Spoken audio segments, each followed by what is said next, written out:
এমনকি সেনাবাহিনীর সঙ্গে সাব জেলে বসে খালেদা জিয়ার যে সমঝোতা, তার পুত্র তারেক রহমানকে কারা মুক্তি দিয়ে লন্ডনে চিকিৎসার জন্য পাঠানোর ক্ষেত্রে, সেক্ষেত্রেও কিন্তু বিএনপি জামাত জোট সরকারের মন্ত্রী, জামায়াতে ইসলামীর মহাসচিব আলী হাসান মোহাম্মদ মুজাহিদ, বিএনপির মহাসচিব খন্দকার দেলোয়ার হোসেন আর তখনকার ডিজিএফআই এর ব্রিগেডিয়ার আমিন, এই তিনজন মিলে খালেদা জিয়ার সঙ্গে পুরো আলাপটা, পুরো ব্যবস্থাটা তাদের সঙ্গে আলাপের মাধ্যমে ঘটেছিল। কাজেই জামায়াতে ইসলামী জানে কোন পরিস্থিতিতে তারেক রহমানকে দেশ ত্যাগ করতে হয়েছিল। বাংলাদেশের সংবাদ মাধ্যম, সরকার, রাজনৈতিক পক্ষগুলো যখন ক্রমাগতভাবে খালেদা জিয়া এবং তার সুস্থতা, শারীরিক অবস্থা এসব নিয়ে কথা বলছেন, তো তখন এটা নিশ্চয়ই আমাদের কারোই চোখ এড়িয়ে যায়নি যে জামায়াতে ইসলামী, জাতীয় নাগরিক পার্টি, এনসিপি সহ কোনো দলের মুখ দিয়েই একেবারেই তারেক রহমান কেন দেশে ফিরতে পারছেন না, তার দেশে ফেরার ক্ষেত্রে সকল বাধা দূর করা হোক, আমরা তার পাশে আছি, এমন কোনো বক্তব্য শুনতে পাওয়া যায়নি। মানে ধরুন জাতীয় নাগরিক পার্টির নেতৃবৃন্দ হাসনাত আব্দুল্লাহ, তাসনিম জারারা ছুটে গেছেন খালেদা জিয়াকে হাসপাতালে দেখতে, তারা দোয়া করেছেন খালেদা জিয়া যাতে শেখ হাসিনার ফাঁসিটা দেখে যেতে পারেন। কিংবা জামায়াতের আমির ডাক্তার শফিকুর রহমান, তিনি মঙ্গলবার খালেদা জিয়াকে দেখতে গিয়ে বলেছেন তিনি আর কিছুতেই মনকে বুঝ দিতে পারছিলেন না যে এ সময়ে খালেদা জিয়াকে দেখতে এসে ভিড় না বাড়ানোই ভালো, সেজন্যই দেখতে এসেছেন।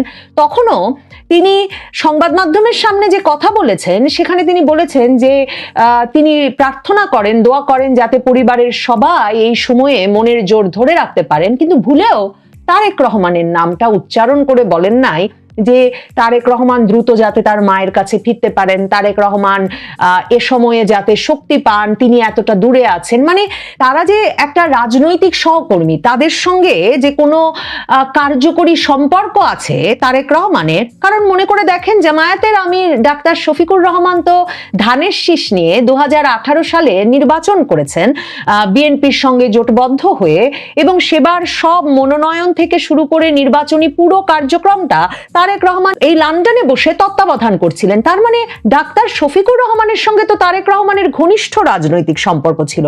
মনে করে দেখেন, এবছর মে মাসে যখন খালেদা জিয়া তার পুত্রের কাছে লন্ডনে ছিলেন, তখন ডাক্তার শফিকুর রহমান এবং তখন যিনি জামায়াতে ইসলামের নায়েবে আমির সৈয়দ মোহাম্মদ তাহের, তারা দুজন লন্ডন এলেন এবং তারেক রহমান এবং তার মা খালেদা জিয়ার সঙ্গে সাক্ষাৎ করলেন। তো তাহলে তারেক রহমানের বাড়ি এসেছেন ডাক্তার শফিকুর রহমান, জামায়াতের নেতা সৈয়দ মোহাম্মদ তাহের কই? তারা কেউ তারেক রহমান যে এ সময়ে এমন একটা ঝঞ্ঝার মধ্য দিয়ে যাচ্ছেন, এখানে তার মা কয়েক হাজার মাইল দূরে অসুস্থ, আর তিনি বলছেন যে এমন একটা পরিস্থিতিতে তিনি পড়েছেন যে তিনি ব্যাখ্যাও করতে পারছেন না কেন দেশে যেতে পারছেন না, কোনো সহানুভূতি তাকে দেখানো হচ্ছে না। বরং এই দুটো দলই বিএনপিকে এই সময়টায় একরকমের বেকায়দায় ফেলতে চাইছে। কারণ জামায়াতে ইসলামীর সেই জুন মাসে যখন ডক্টর ইউনূস এসে লন্ডনে তারেক রহমানের সাথে সাক্ষাৎ করে গেলেন, বা সেজন্যই লন্ডন এলেন সরকারি সফরের নাম করে, তখনই জামায়াতে ইসলামী ডক্টর ইউনূসকে বলেছিল যে এই যে তাদের কাউকে না বলে ডক্টর ইউনূস এরকম একটা বৈঠক সাজিয়ে গিয়ে একজনের সঙ্গে কথা বলে সাক্ষাৎ করে নির্বাচনের সময় ঠিক করে এলেন, এবং এমন একটা মানে মনে হচ্ছে পুরো নির্বাচনটাই তার হাতে ক্ষমতা তুলে দিয়ে তাকে প্রধানমন্ত্রী বানানোর জন্য, এই বিষয়টা অত্যন্ত গুরুতর সমস্যা বলে মনে করে জামায়াতে ইসলামী। জামায়াতে ইসলামীতে নায়েবে আমির হিসেবে সদ্য নিয়োগ পেয়েছেন, মনোনীত হয়েছেন এটিএম আজহারুল ইসলাম। সৈয়দ মোহাম্মদ তাহেরের পদে আসা এই এটিএম আজহারুল ইসলাম 13 বছরের বেশি সময় যুদ্ধাপরাধের অভিযোগে কারাবন্দী ছিলেন, তার মৃত্যুদণ্ডের রায় হয়ে গিয়েছিল। এই 5ই আগস্টের পর থেকে জামায়াতে ইসলামীর আন্দোলন, দাবি এবং আইনি ব্যবস্থার মাধ্যমে জামায়াতে ইসলামী তাকে এবছর মুক্ত করে এনেছে। সেই এটিএম আজহারুল ইসলাম তো সরাসরি জনসভায় দাঁড়িয়ে বলছেন, যারা 18 কোটি মানুষকে দেশে ফেলে রেখে বিদেশে অবস্থান করে তারা দেশপ্রেমিক হতে পারে না।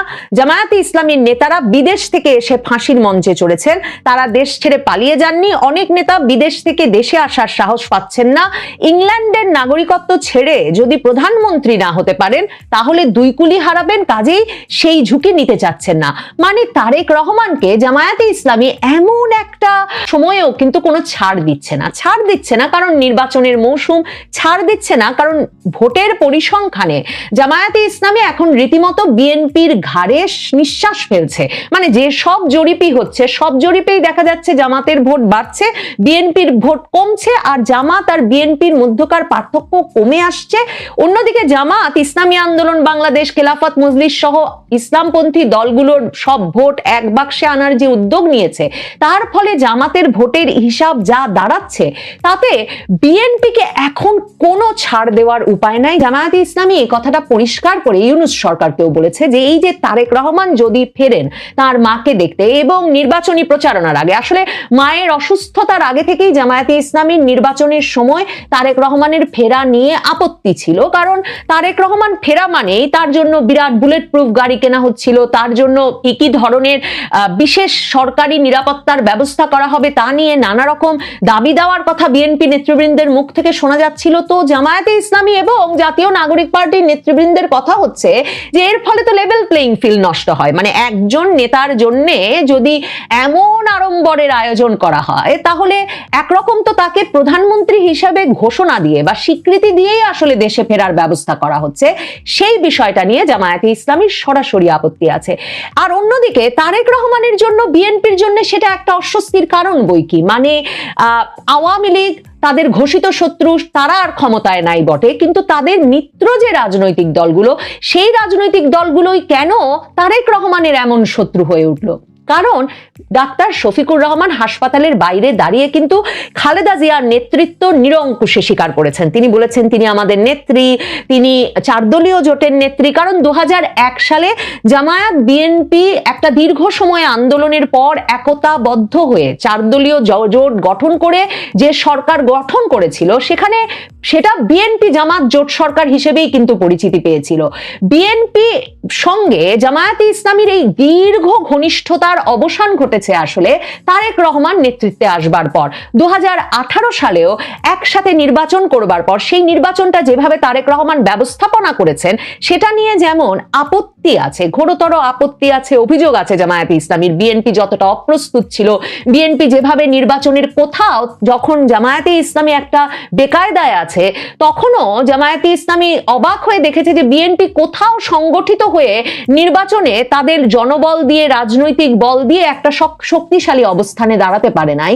এবং জামায়াতে ইসলামীর দিক থেকে বিএনপির উপর ভরসা করার অবসান ঘটেছে কিন্তু সেই 2018 নির্বাচন থেকে। আর জামাতে ইসলামী তাই এই যে 5ই আগস্টের আন্দোলনটা তাদের নেতৃত্বে, তাদের পরিকল্পনায়, তাদের জনবলে তারা সংগঠন করে ফেলবার পর, মানে যেই আন্দোলনটিতে আনুষ্ঠানিকভাবে 5 তারিখ পর্যন্ত বিএনপি, ছাত্রদল কেউ নামে নাই, তাদের কোনো ধারণাই ছিল না যে শেখ হাসিনা সরকারের 15 বছরের শাসনের আসলে অবসান ঘটে যাচ্ছে রাজপথে। সেই আন্দোলনটার অবসানে হঠাৎ করে যে তারেক রহমান এসে আন্দোলনের ফল ভোগ করে ক্ষমতায় বসে পড়বেন, সেটাতে জামায়াতে ইসলামীর খুব যুক্তিসঙ্গতভাবে সরাসরি আপত্তি আছে। কারণ একদিকে জামাত বিরোধিতাকেই নিজেদের রাজনীতির, মানে বিএনপির রাজনীতির একটা মূল চালিকা শক্তি করে ফেলা হবে। মানে ক্রমাগতভাবে এই যে যুদ্ধাপরাধের দল বলে তাদেরকে অভিহিত করা হবে, যেই অভিযোগে কখনো খালেদা জিয়া তাদেরকে কখনো অভিযুক্ত করেন নাই। মানে বেগম খালেদা জিয়া সারা জীবন, তার পুরো রাজনৈতিক জীবন জুড়ে ইসলামপন্থী দলগুলোর শক্তিতে নিজের দলকে যেমন শক্তিশালী করেছেন, তেমনি এই দলগুলোকে তার মিত্র দল বলে ভেবে এসেছেন। খালেদা জিয়া যে রাজনীতি করেছেন, তার পুত্র সে রাজনীতি থেকে একটা অনেক দূরে সরে গেছেন, শুধু সেটাই সমস্যা নয়।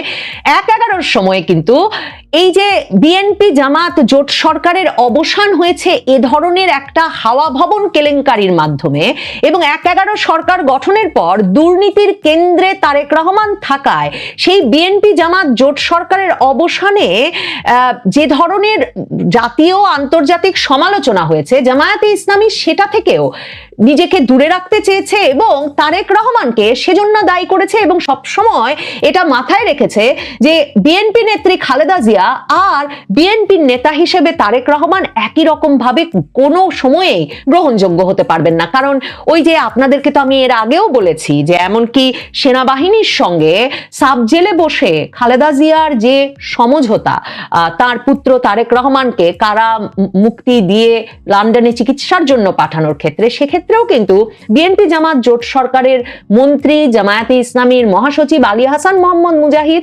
বিএনপির মহাসচিব খন্দকার দেলোয়ার হোসেন আর তখনকার ডিজিএফআই এর ব্রিগেডিয়ার আমিন, এই তিনজন মিলে খালেদা জিয়ার সঙ্গে পুরো আলাপটা, পুরো ব্যবস্থাটা তাদের সঙ্গে আলাপের মাধ্যমে ঘটেছিল। কাজেই জামায়াতে ইসলামী জানে কোন পরিস্থিতিতে তারেক রহমানকে দেশ ত্যাগ করতে হয়েছিল। জামায়াতে ইসলামী তারপরেও 2018 পর্যন্ত চেষ্টা করেছে তারেক রহমানের সঙ্গে ঐক্যে রাজপথে কিংবা নির্বাচনে একটা শক্তিশালী অবস্থানে যাওয়া যায় কিনা, এবং তারা বুঝেছে তারেক রহমানের ওপর ভরসা করা যায় না। আর এনসিপি দেখেন, হাতি কাদায় পড়লে বোধহয় ব্যাঙেও যে লাথি মারে তার একটা প্রমাণ এই বিএনপি আর তারেক রহমানের এখনকার বেকায়দা দশাটা। এনসিপির মুখ্য সমন্বয়ক নাসির উদ্দিন পাটোয়ারি তিনি তারেক রহমানকে এই জ্ঞান দিয়েছেন যে বিএনপি আর এনসিপির মধ্যে ঐক্য প্রয়োজন। তবে তিনি বলেছেন যে বাংলাদেশের রাজনৈতিক সংকটকে আমরা বহুদিন ধরে ব্যক্তি ও দলের সংকট হিসেবে দেখার ভুল করেছি। এই সংকট বেগম জিয়া বা তারেক জিয়ার নয়, এটা একটা গভীর রাষ্ট্রগত সংকট যা ব্যক্তি নির্ভর ব্যাখ্যার ঊর্ধ্বে। পরিবারতন্ত্রের যে দুর্বলতা দীর্ঘদিন বিএনপিকে জর্জরিত করেছে, সেই জায়গায় সংস্কারের পথ আমরা ইতোমধ্যে স্পষ্ট করেছি।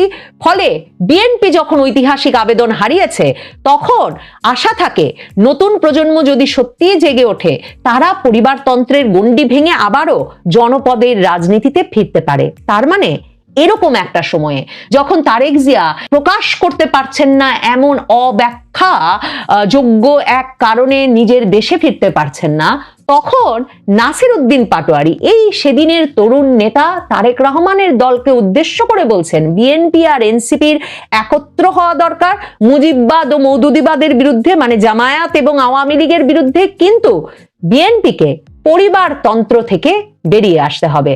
তারেক রহমানের বুঝতে নিশ্চয়ই অসুবিধা হচ্ছে না যে জামায়াতে ইসলামী, এনসিপি কোনো দলই তাকে মিত্র মনে করছেন না। কারণ পরিষ্কার, তারেক রহমান যদি সত্যি দেশে ফিরে দেশের দলের হাল ধরার সাহস করেন, মায়ের রোগশয্যায় পাশে ফিরে আসতে পারেন, কিংবা এটিএম আজহার যেমন বলেছেন জামাত নেতা, লন্ডনে আর ফিরতে না পারার ঝুঁকিটা নিতে পারেন, তাহলে তিনি যে আবেদন তৈরি করবেন, তিনি ভোটারদের মধ্যে যে জোয়ার তৈরি করবেন, জিয়ার পুত্র, খালেদা জিয়ার পুত্র হিসেবে ডাক্তার শফিকুর রহমান, নাসির উদ্দিন পাটোয়ারি, নাহিদ ইসলাম, এটিএম আজহাররা পরিবারতন্ত্রের বিপক্ষে বলেও জানেন তারা তখন পয়েন্টে, জরিপে, হিসাবে অনেক পেছনে পড়ে যাবেন। কাজেই কেউ তারেক রহমানকে ছাড় দিতে রাজি নয়।